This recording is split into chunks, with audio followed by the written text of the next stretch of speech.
Hello, everyone. Welcome to the DMV Business Show. I'm your host, Otto Sevilla, and today I have two very special guests for us. We have Chef Lonnie Zoeller, and we have the GM, General Manager Michael Dreery of the new and hot restaurant that's opening soon in DC, The Wharf, Limani. Welcome to the show, gentlemen. Hi. Hey, nice to be here. Of course, thank you. Before we go into your personal story, if you could give the audience, obviously they haven't heard of Limani just because you're not quite open yet, but you will be soon. So what is Limani? What is Limani? So Limani in translation means seaport. So that's very appropriate for, the cuisine and what we're trying to do here.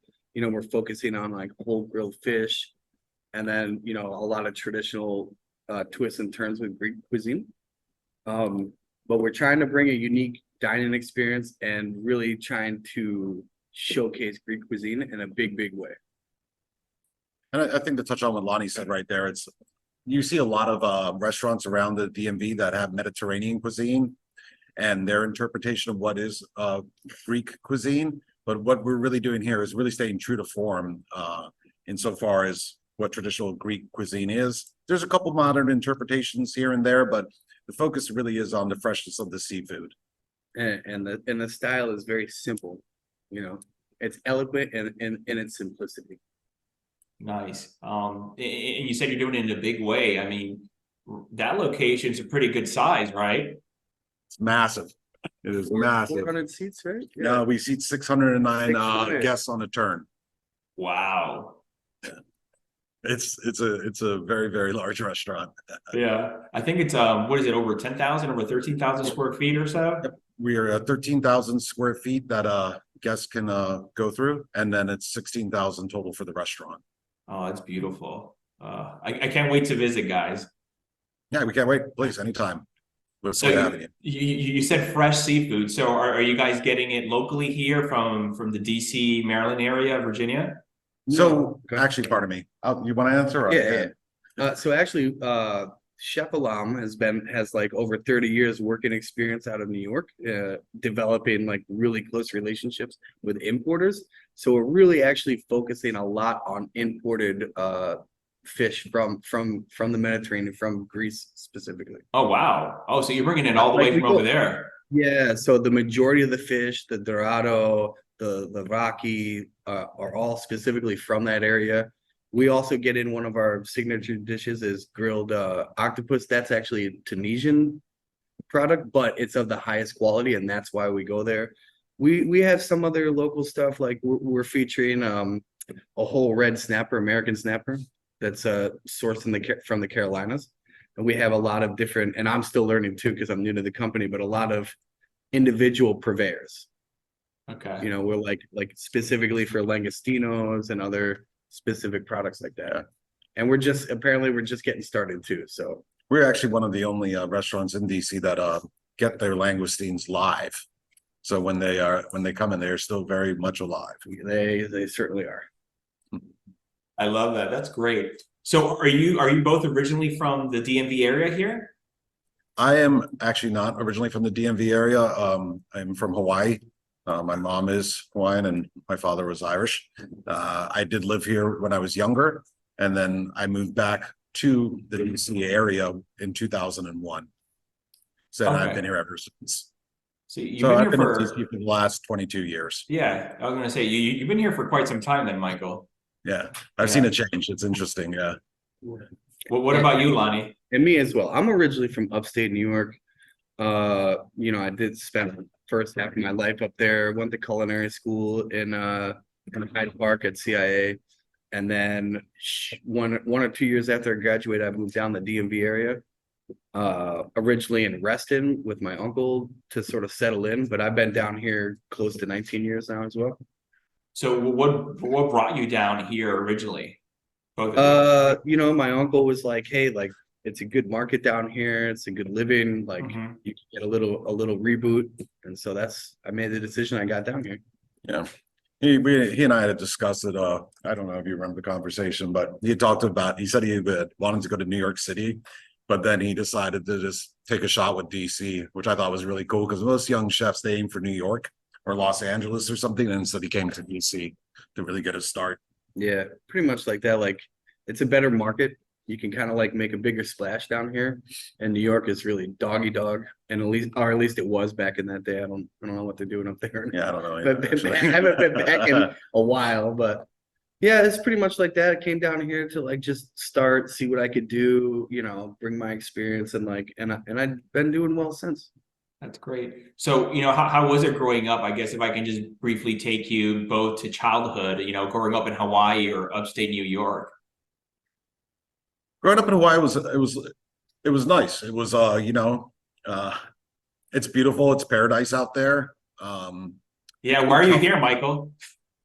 It could have been tough. It was tough at times. As I said, my mom is local and my father was not local. So it was at times a little bit trying just in terms of being the product of a mixed ethnic background. Mhm. It can get a little bit not mean, but yeah, kids, it's kids being kids. So Yeah. it made me a little bit stronger. And but other than that, I mean, my life was wonderful out there. I love Hawaii. I miss Hawaii. Just went back in February of last year with my wife, and she was just like really amazed by it. So I mean, it's something magical if you haven't been. And it's, like I said, very beautiful. Yeah, I hear it's like paradise. What were you into, like surfing, or did you like any outdoor activities there? Or I was an athlete then. I am not now. Running, surfing, bodyboarding mainly. I mean, there was just so much to do out there. Volleyball. I was a huge volleyball fan. We would go play volleyball after church on Sundays, and then it would just be like the very local potluck gatherings. Just community out there. Yeah. How about you, Lonnie, in upstate in New York? Yeah, not nearly as exciting as Hawaii. Yeah.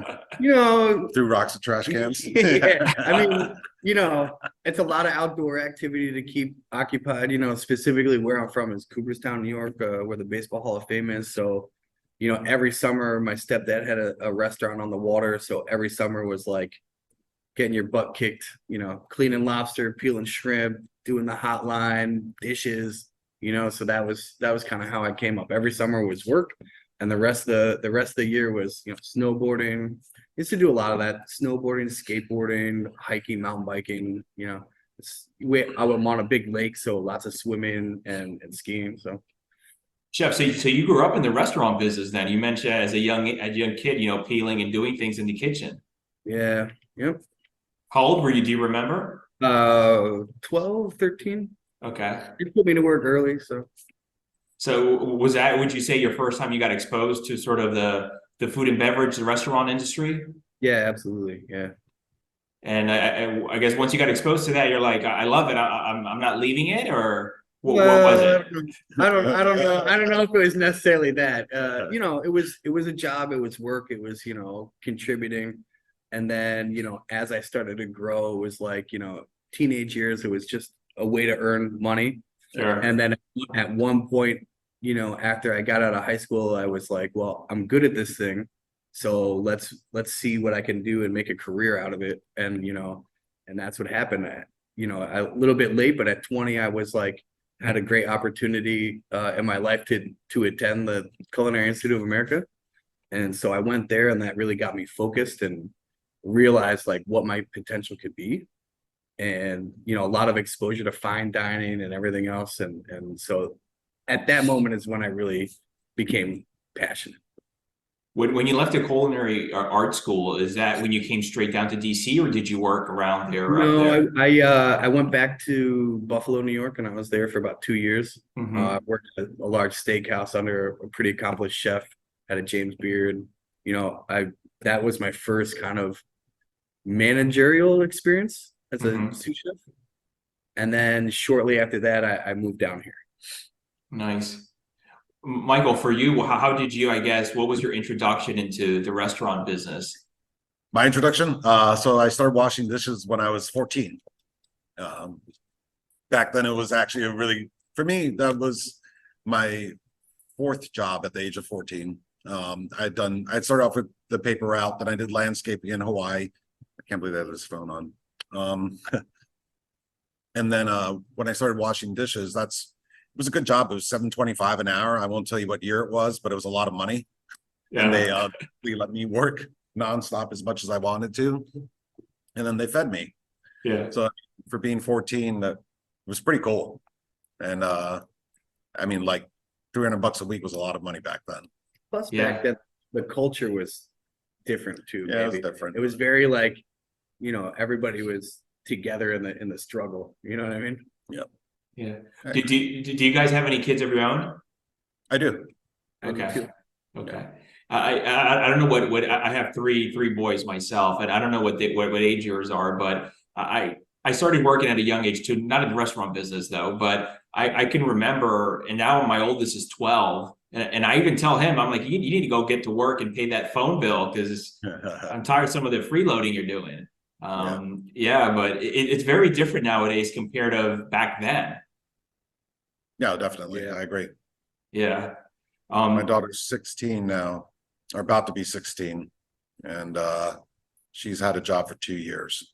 Okay. At a smoothie shop. I don't necessarily want her to get into the restaurant business, but the smoothie store is pretty good for her. Yeah, it's definitely not an easy business to be in. I have many clients and friends in the restaurant business. Yeah, it's a tough. It is a very challenging. Yeah. Challenging. Well, you guys are still there. You guys must love it sometimes, right? I do. You gotta love it.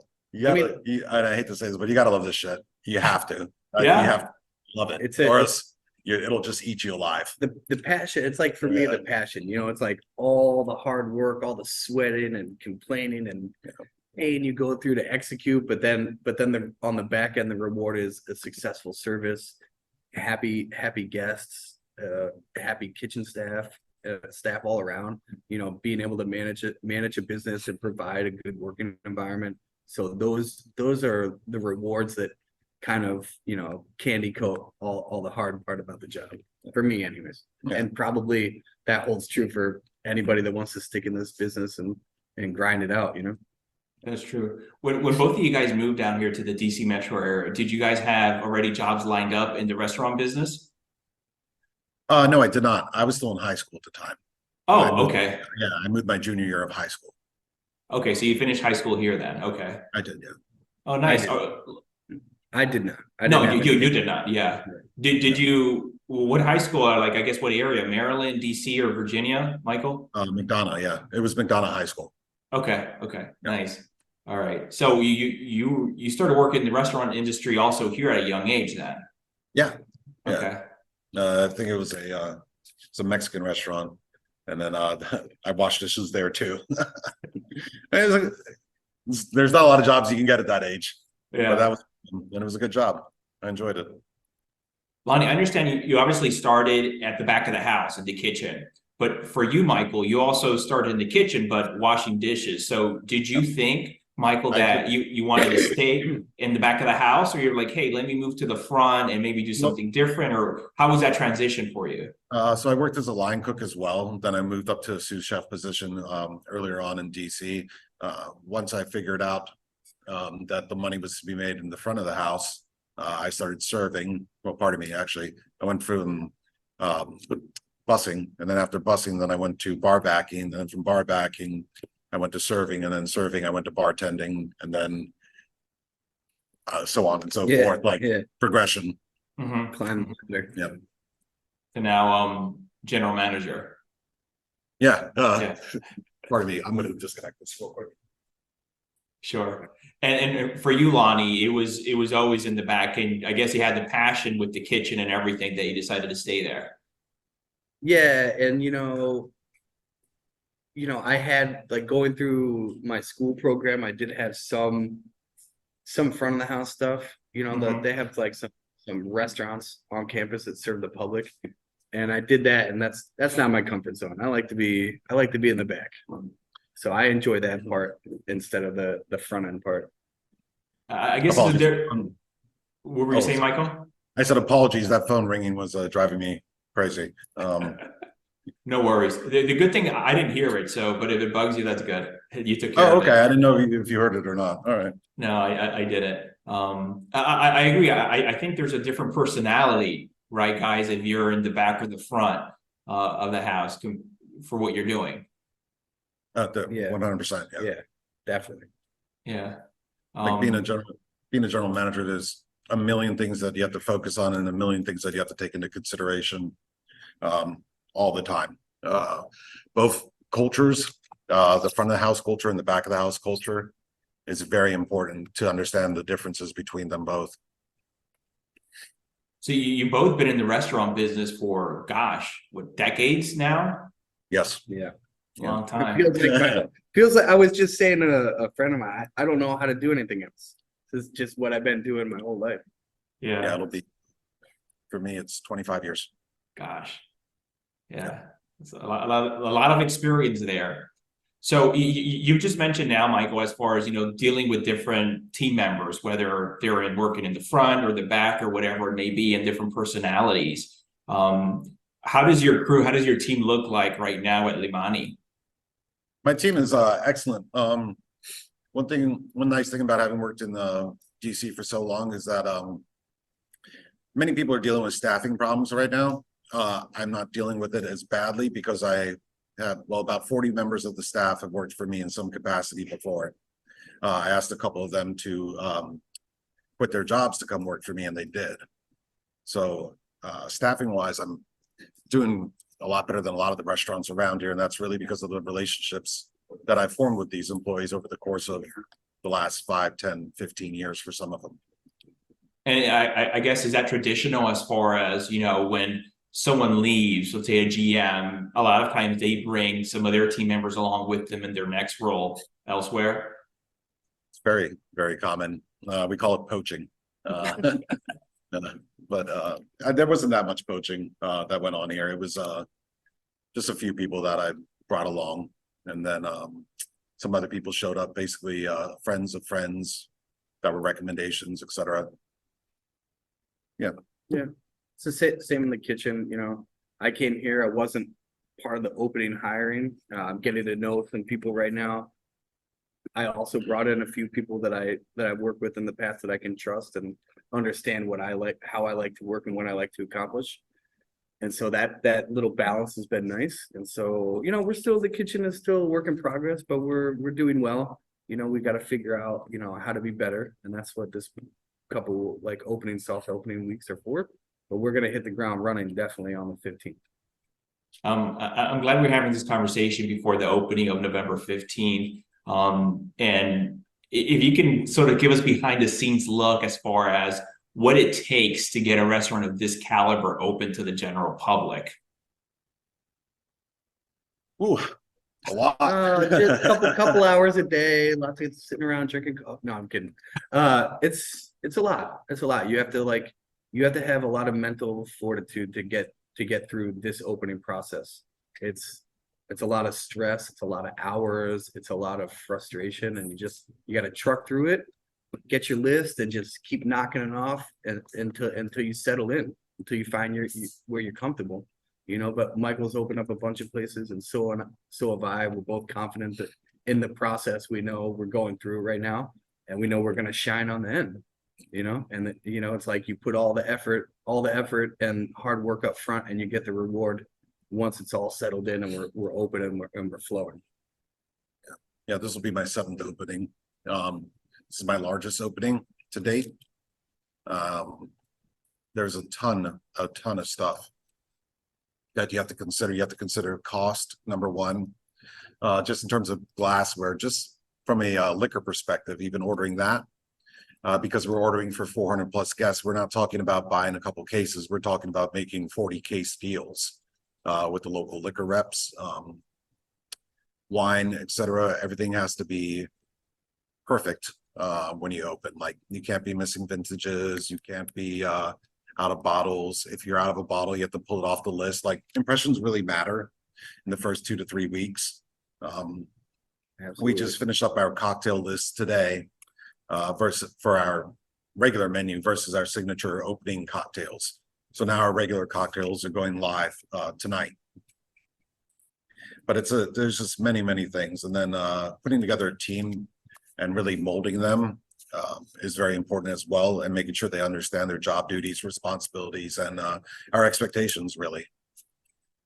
Michael, it sounds like you're a pro at opening restaurants, as you have 7 under your belt there. Do you prefer to work in that type of environment, opening instead of sort of, do the opening and then stick it through, or? I don't know. I generally stick it through. A lot of general managers don't actually like to do open restaurants, mainly because the general manager retention rate for opening a new restaurant, they usually leave after 6 months. Yeah. Really? Yep. Wow. A lot of GMs actually like to go in after the initial GM comes in and does all the work and has quit. But you're the opposite. Kind of how it is. I don't mind opening restaurants. It allows you to like get your team together in place and like kind of really focus on the important things like that people miss when they're opening up. Yeah. It seems like you like it though. You like the opening. While many GMs don't, it sounds like you like it. Yeah, I mean, I like the restaurant business. It's what I do. It's who I am at this point. And then I get to choose him. I picked him. Oh, really? This will be one of the largest restaurants I've ever worked in. I have a few openings around town that were pretty successful, so I'm proud of that. This is kind of a new process because it's like Michael was saying, you retain your team, and I had a lot of years with the same guys, and now they've moved on to their own positions, and so it's a little bit of a reboot and a challenge. But I love openings. I know it's stressful. I know it's hard work. I know people get frustrated, but for me, I like to see the project through. And in the end of the day, it just makes me feel more confident because I know everything from the ground up, the facility problems, those kind of things to tackle. And it's a lot of pride, and that pride, like I said, pushes you through all the hard work. You know what I mean? Have you guys had the opportunity to work together before at other restaurants? No. He worked with a very close friend of mine, though. Yeah, we share a lot of mutual friends. Turns out, so sure. I'm sure it's a close-knit community. It is a very close-knit community. Yeah, dude. Yeah, Definitely. Yeah, everybody knows everybody who knows everybody. Like when I walked in, there was 2 people that had worked with me years and years ago that were already hired here to do prep work and dishwashing in the daytime. So that was kind of cool. Oh, that's nice. What would you say, guys, drives and motivates you? Money.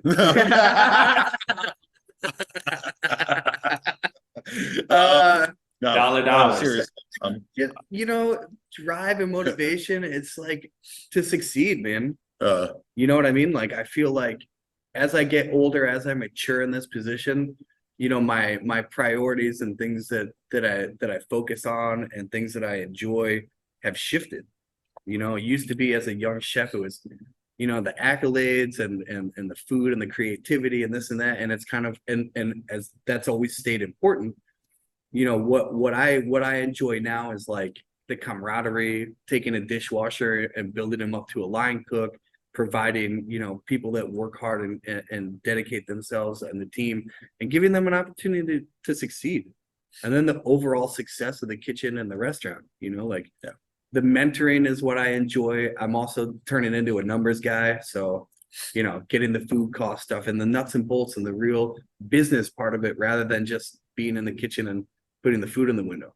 Like everything, we're not here necessarily to just give great food. We're running a business too. Yeah. And being able to learn that and accomplish that goal at a high clip is what drives me. Yeah, I think that's very important, that what he brought up right there. We are in hospitality, but it is a business. And that's one of the things that do motivate me.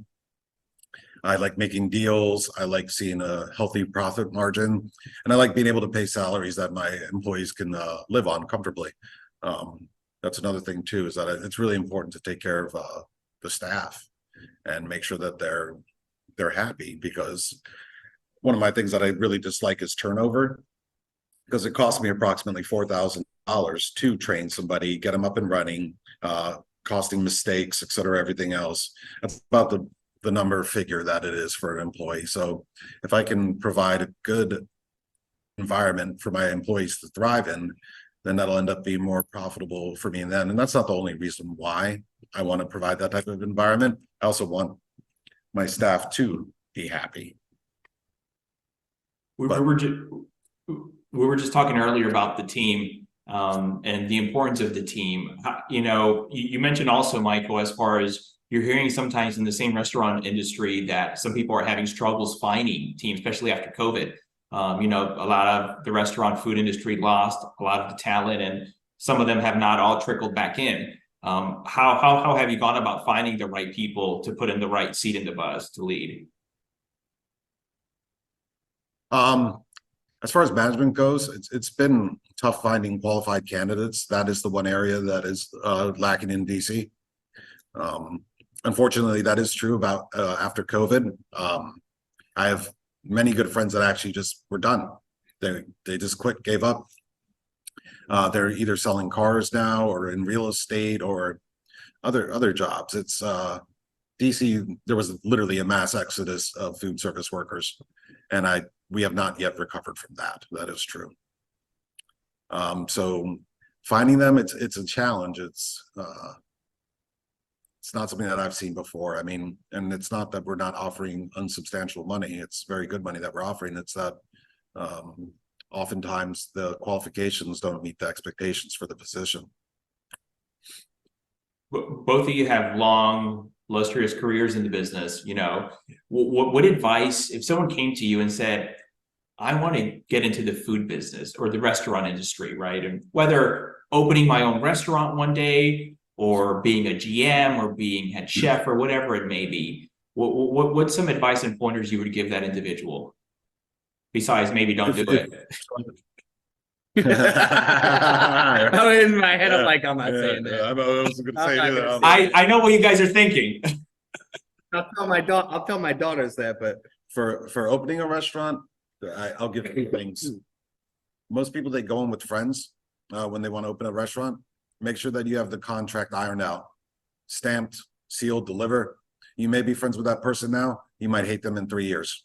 So I would make sure that the contract is ironclad on both your sides so that you know what you're getting into. The second thing is don't go underfunded. Some people think that $100,000 will be enough to open up a restaurant. That's not even a drop in the bucket for what it takes. You need at least $1 million, and you need to make sure that you have 6 months of operating expenses set aside, because the first 6 months is when you're still getting off the ground running. There's going to be a lot of issues, things falling apart, refrigerators failing, etc. Insurance premiums rise, all sorts of things like that happen. So that would be my two biggest pieces of advice for opening a restaurant. For me, that's, you know, his skill set. I'm not really, in my opening experience, I'm not as involved in that part. I can only really speak for how to set up the kitchen in an opening. And one thing I would suggest is just make sure that you don't understaff yourself. Make sure that you get all your nuts and bolts settled in first and foremost. You know, make sure you have ordering processes correct.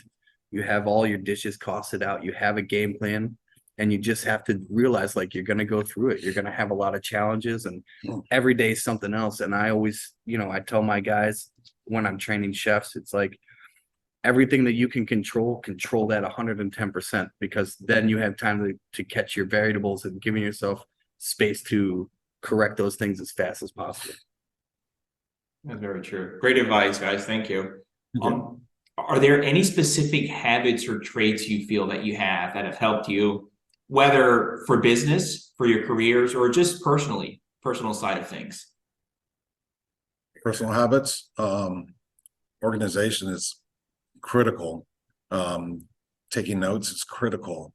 Having something to reference back is critical.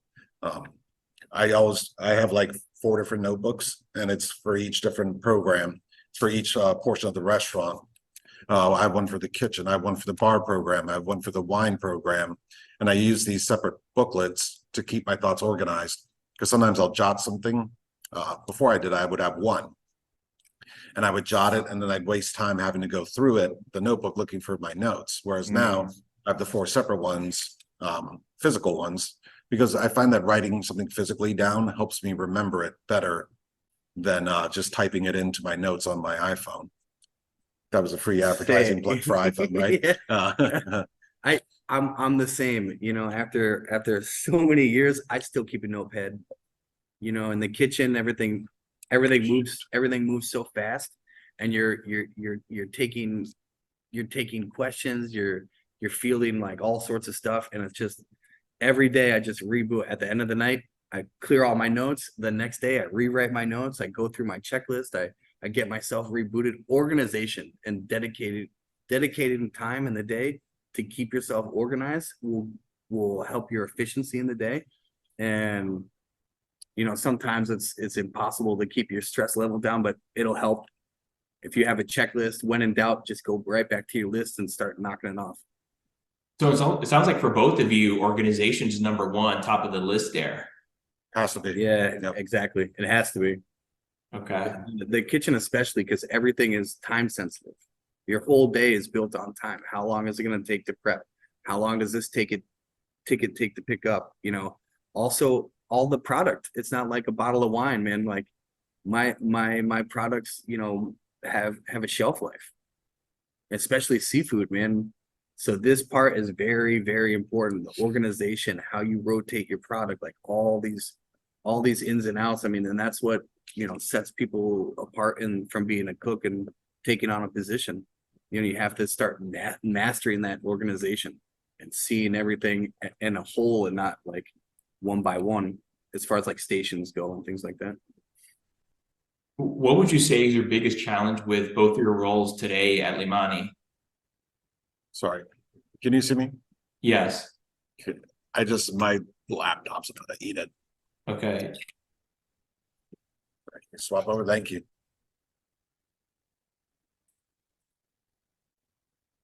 I don't know. It just started failing. Should.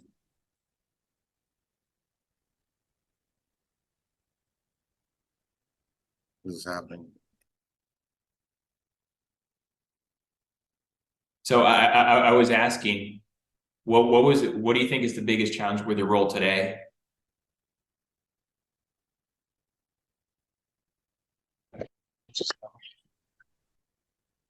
Hey, I'm sorry about that. I don't know what happened there. My laptop just like literally started dying on me. There we go. No worries. Go. All right, we're back at it. Okay. So what I was asking guys is, what do you think is your biggest challenge with your role today at Limani? Hours in the day. Yeah, hours of the day. I get up at 6:30 every morning. I take the dog for a walk. I shower. I get ready for the day. At 8 o'clock, I'm working at home. Then I get here typically at 9:30 in the morning, and then I'm leaving at 9:30 at night typically. Yeah. It's really hours in the day. The thing with openings is that once this initial like month and a half of craziness is done and you got your system set in place and everything is in order, then that goes away. These long days will disappear. But for openings, you're looking at 80-hour, 90-hour work weeks. Yeah. After opening, how does the schedule change? It goes back to sort of 40 or so. That's like a half week. 40. I mean, I myself typically do a little bit more because I like to stay in control of things. Now, if I have people that I know I'm 150% confident in that they can do their job, I'm at like a 60-hour work week. And that's a typical work week for most management staff in the district. Some people get away with doing 40 or 50, but you know, it's tough to find places where you can effectively manage 40 hours a week. Chef, the hours goes the same for you as well during these times? Yeah, pretty much. So, you know, I'm waking up early to get the kiddos to school. Then I get back home, try to do a couple little things to get myself set up before I get in. Then as I get in, you know, and it's like what Michael said, this part is a little bit challenging because I'm not 100% focused on just what happens in the kitchen all day. I have payroll to set up. I have procedural things to set up. I have people to contact, make sure I'm building the working relationship with the purveyors. you know, and then there's always like funny little things here and there that you don't realize that you need to set up, like with a facility, you know. So yeah, they're long days, and then I'm in the kitchen the second half all the way till closing, you know, staying late with the dishwashers, making sure their closing procedures are done right so we can all stay clean and efficient and successful. What do you know now that you wish you would have known at the start of your career? Stay in school. No. For me, I guess probably not to be arrogant. When arrogance would be the one thing. When I first started off managing, I was very arrogant. It was that first little touch of power. Mm-hmm. And I was very much a dictator in terms of how I ran my restaurants. But over time, I've learned that you really need to, like, not necessarily be humble, but you need to respect other people more, and their life. Like, you don't know what people are going through. So in that, And yeah, I mean, another one to add on to that too is you never. Oh, I'm sorry. it's okay. No, go ahead, please. No, and I'm sure he feels the same. As like everybody's job means something different to them too, and and understanding that and being able to accommodate your staff in a way where you can get the best out of them while they're here. Because while you may be 150% in for the Limani lifestyle, some of my guys, they might not be, they might be at 70%. And that's another thing with the market here, is that everybody's hiring. Everybody is hiring. So if we don't treat them right, they don't have necessarily loyalty to the restaurant.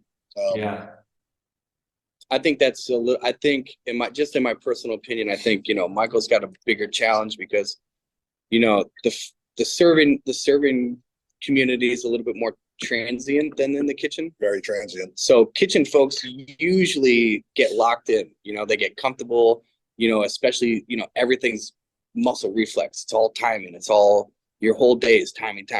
You just get comfortable. And when you get comfortable, you're good, you're locked in, you know? Sure. Yeah, it's true. When you hear the word success, guys, what's the first thing that comes to mind? You know, I've thought about this a lot, especially now when I'm trying to, you know, get some of my guys to come with me, and, you know, everybody's success is maybe different. I mean, I think it's in categories, and it just depends on how you find that right combination between like salary, you know, things that you've like personal successes, accolades and things like this. And then, you know, what restaurant you're in, like, what are you doing? You know, so I think it's a combination of that. You know, like you could get paid really well, but if you're not happy at your job, then that's not really success, in my opinion. Or you could get all the accolades in the world and maybe you don't make a lot of money, but maybe that's what's important to you. You know? So I think, again, it's very individual. For me, I mean, I think the combination is like, you know, one, I have responsibilities, so like salary isn't important, but it's not the most important. For me, it's like, what am I accomplishing? You know, am I like I said, like my thing is like, I want to be in a successful, organized kitchen and provide good working environment and opportunities for people to succeed. Because I was given a chance. I was a young kid in the kitchen, you know, trying to kick ass, trying to show improve, trying to like make a difference. And then that's when the reward comes. And you just, you know, if people are working hard, they deserve to, you know, be given an opportunity to do better in life, you know? What about you, Michael? I'd say about the same. You know, I mean, salary is one thing, but having like a healthy working environment. I mean, I can show you this place. It's a beautiful place to work in. It's a lot of glass. It's beautiful views. Everything's very clean. Yeah, clean and it's soft. It's a gorgeous space. It's got its own energy too. Yeah. Like when you walk in, when I walked in the interview, I had no idea about this place. And as soon as I walked in, I was like, all right, I want to nail this one. Yeah. This is the interview I got to get. So, but yeah, like, and I guess having you know, healthy relationships, healthy friend relationships. I mean, that's really what success means to me. who you work for, who you work with, especially in management. You know, like a lot of things need to kind of like gel. You know, like management styles and philosophies, I think, need to line up. And I think our team is good right now. I think me and Michael specifically, I think, share a lot of hard line, philosophy and management, and how we want to deal with situations and how we work through them and things like that. In our careers, whatever career we end up choosing, many of us have setbacks and failures per se, right? What are some of your setbacks or failures you can say that you can think of, and what did you learn from them?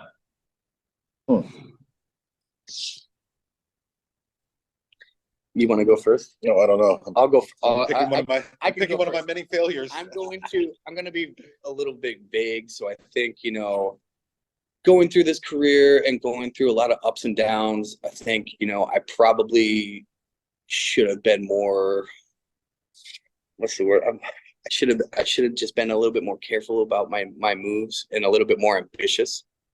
I spent, a couple years here and there. I lost ambition.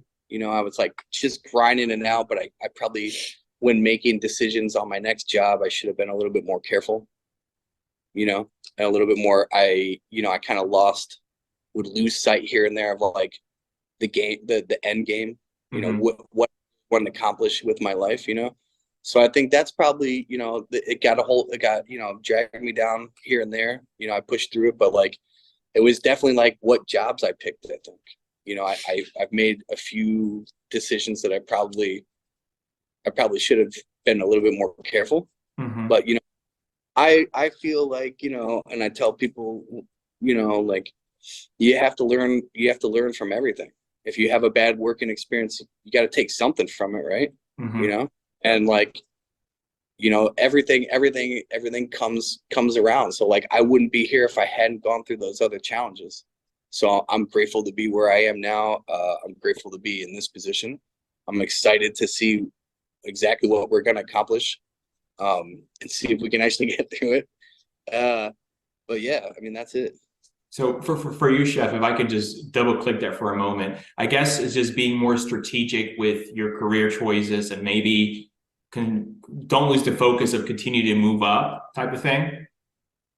Something like that, like I every time I go to make a move, I have a specific checklist of pros and cons that I try to avoid and find the balance, so I could go into an interview and they could be offering me a ton of money, but then on the back end, maybe the company's not good to work for. Maybe the way they set me up for success is not going to be valuable to me, so or like the work-life balance isn't lined up for what the salary is, and little things like that, Are there any red flags that maybe someone should look out for as far as a telltale sign? You're like, hey, they did this or this happened or whatever.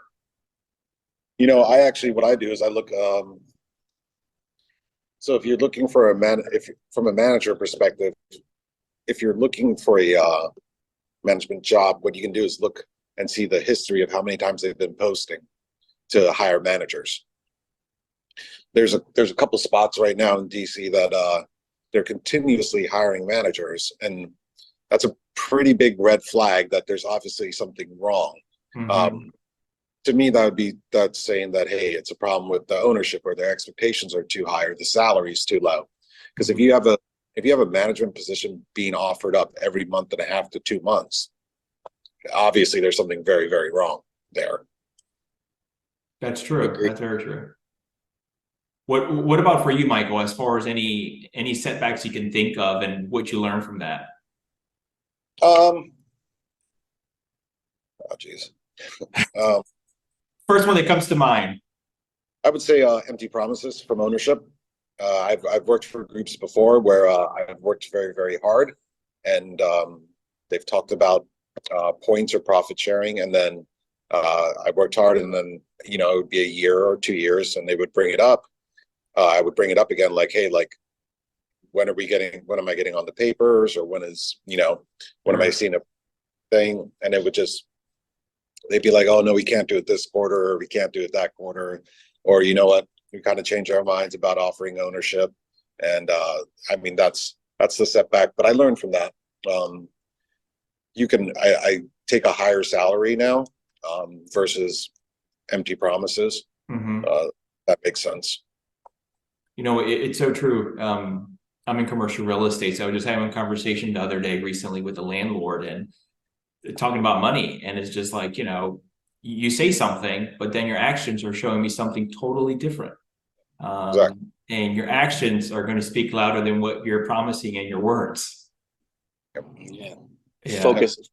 Focus on what's in the small print and not what they're telling you. 100%. I would agree on that. Missed expectations is another thing that drives you away from wanting to stay in the same place. I mean, I'm coming out of a recent experience with the same thing. Yeah. The grand opening is November 15th. What can people look forward to as far as the menu? I saw pictures, so the ambiance is just spectacular. But you know, what can people expect once they get their foot in the door there? For the grand opening, it's gonna be a party. Be a party. We have two very famous local DJs. One's DJ Javi. He'll be on one floor, and then DJ Misha will be on the second floor. We're having heavy pasta d'oeuvres, some stations set up to serve hot food, selections from our beverage program. We have about a guest list right now. We're looking at about 450. It's going to be done very nicely. A lot of cool things, and then I'm just rolling with it. Yeah, we're just gonna roll with it. It's gonna be really cool. I said like really cool like 10 times, right? Yeah. You know, coming to an end here soon, gentlemen. I know you've said earlier, chef, as far as you know, your staff in the kitchen and helping them out and moving them up. But did you both have any mentors in the business? And if so, what did you learn from them? My mentor told me to get out. His name was Stan. You didn't listen, Michael. You're still here. I didn't listen. No, Stan was good. He's the one that kind of shifted my management style. Stan was originally from Africa, and he immigrated here, and he ended up being a restaurant manager at one of the places I was working at. And he was the one that kind of taught me not to be as heavy-handed, and basically like talk to the staff more reasonably, turn more into a coach versus just shutting them down. And he was pretty good. I learned a lot from him. I would also say I learned a lot from the last ownership portion that I worked for. I thought I could make deals, and then I met this guy, and this guy made deals, and he made deals like he would look at the grand scheme of things. Like, if I'm going to buy 5 cases of liquor from you, what will you give me for 20? Because we're doing that type of volume. And he would he's many good aspects of him. He has some negative ones, but don't we all? Sure. But no, he definitely showed me how to like push right to that point where you can get the best price possible on things. What about for you, chef? Any mentors? Not. I mean, everybody. I try. Like I said before, like you gotta take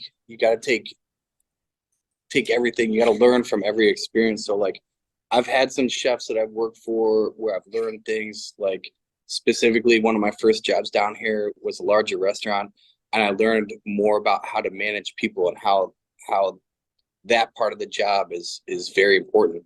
And I tell people, like, when I take in a cook and moving them to like a sous chef position, you know, it's one of the hardest jobs, because you're still like learning, you know, and you have to be physical and you have to be mental, and both. And the mental part is the challenge, you know, like getting the best out of your people. How to manage people is the most difficult part, because everybody's got a personality. Everybody's got a different way you have to speak to them. You know, some people you can just yell at them all day and they're good. And other people you have to take them to the side and be like, hey man, like, so that was a very valuable learning experience. Now when he says yell, he means coach. Yeah, coaching. I coach people. Coaching loudly.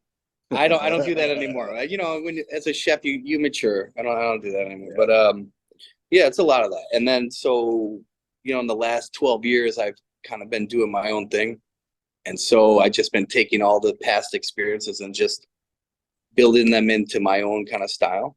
And, you know, so this working team is like, you know, kind of like I'm getting back into it again, you know, and like being mentored. Chef Alam has got a lot to teach me, and I want to learn. And so that's important too. Like I always trying to learn things. Like you never can stop learning, you know. You can have a dishwasher show you a new way to peel potatoes faster than you've been doing it for 20 years. So Yeah, that's very true. I know both of you right now are very busy, especially with the opening soon and everything else. But when things die down, typically, what do you like to do for fun in your free time?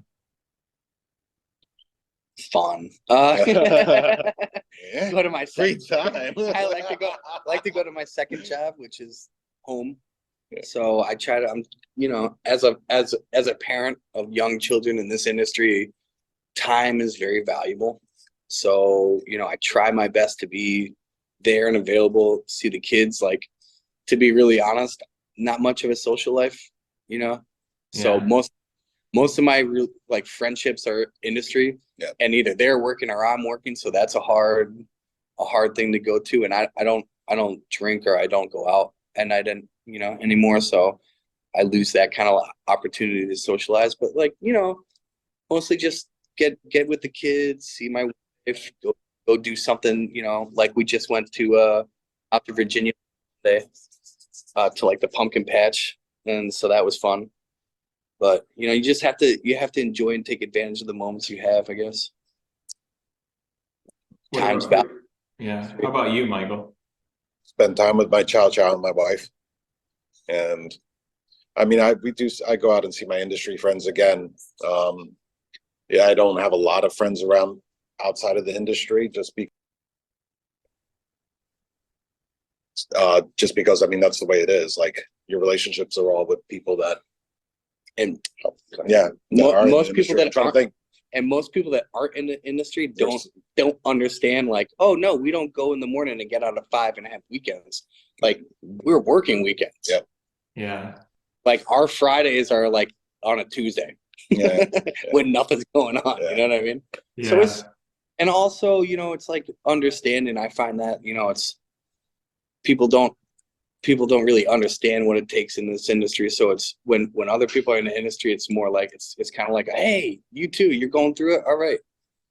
You know, and you can kind of get understanding of like each other, I think. There's a camaraderie there. Yeah. Yep. That's what it is. Exactly. Yeah, definitely. What is something that I didn't ask or something that you want to share that the audience definitely should know? No, I think I'm good. I think we've gone through quite a bit. sure. So the opening is the 15th of November. Where are you guys located? Well, we can share about. We do we have can something share really about that. exciting. We have brunch in the works, which I'm pretty excited about. Yeah, me Lonnie's too. very excited about. It's going to be kind of like a Greek themed brunch, and we're looking forward to that. So that You know, should be DC's a brunch. DC's a brunch town. So. Yeah. It is, yeah. But So, I mean, I'm excited to see, you know, for me, I've always spent most of my career, like, you know, Midtown Shaw area. And I just realizing the wharf is its own like community, man. Like down here, like I have buddies that Michael has worked with before that I've had like long relationships with, or like text me like, hey, welcome to the wharf. Yeah. You know, you're going to go through it like the rest of us now. yeah. So I'm excited to get into it and see, you know, it's a new challenge for me. I feel like I have all the tools and all the experience, and I just need to scale up. Nice. So if people want to learn, obviously there's the website. Yeah. Where can they go get more information about the new restaurant? Where are you located, please? Limani.com. You can find us on Open Table, and then Limani and Open Table. Perfect. Chef Lonnie, Michael, thank you so much for coming on the show today. Happy to be Thank here. you. Happy to be here. Thanks for letting us share. Take care. Thank you. Thank you. Take care.